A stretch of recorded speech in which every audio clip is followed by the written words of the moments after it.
পেয়েছো তাহলে তো এটা তোমারই প্রাপ্য। আমার বোনের সাথে কিছু জরুরি কথা আছে, ডিস্টার্ব করো না এখানে এসে। তুমি টাকাটা রাখো আর নিজের কাজে যাও।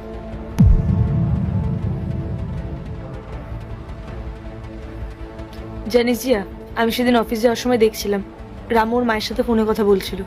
ও খুব মন খারাপও করছিল, টেনশনে ছিল। মা, আমি জানি বোনের বিয়ে ঠিক হয়ে গেছে, কিন্তু আমি একজন সামান্য কাজের লোক। আমি এই কাজ করে এতগুলো টাকা কিভাবে জোগাড় করব? আমি অনেকের কাছেই ধার চেয়েছি, কিন্তু কেউ আমার কোনো সাহায্য করেনি। কিন্তু মা, তুমি কোনো চিন্তা করো না, আমি ঠিক কোনো না কোনো রকম ভাবে ব্যবস্থা করে নেব। দরকার হলে এখান থেকে বেরিয়ে রাতে নাইট গার্ডের কাজ করব, কিন্তু বোনের বিয়েতে কোনো অভাব রাখবো না। মা, তুমি কোনো চিন্তা করো না, আমি আছি। ও আচ্ছা, তার মানে সবকিছু আগে থেকে ঠিক করা ছিল।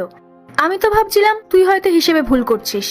তুই ইচ্ছা করে ওকে বারবার বাড়তি টাকা দিচ্ছিলি, আর ও সেটা বারবার তোকে ফেরত দিতে আসছিল। আর আজ তো তুই ওকে একটা টাকার বান্ডিলে দিয়ে দিলি, একটা ছোট মিথ্যে কথা বলে। হ্যাঁ রে জিয়া, এই সমাজে ওর মতো সৎ ছেলে পাওয়া কিন্তু খুবই কঠিন।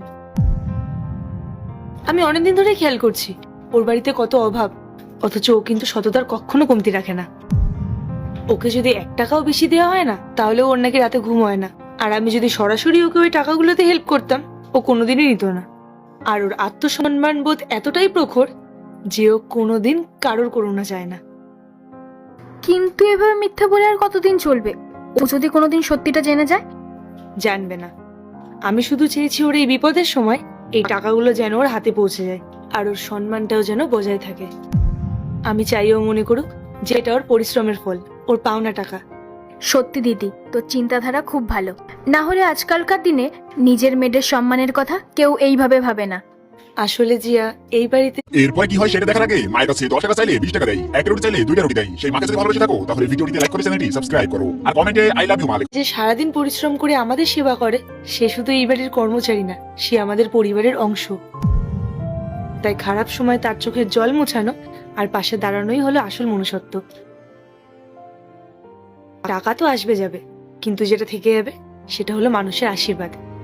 আমি শুধু এটুকুই কামাতে চাই।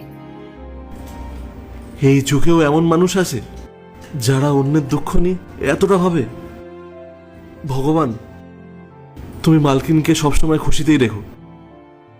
যদি কোনো কষ্ট দেওয়ার হয়, সেই কষ্টটা আমাকে দিও, আমি সহ্য করে নেব, কিন্তু ওনার ওপর কোনোদিনও কোনো বিপদ আসতে দিও না।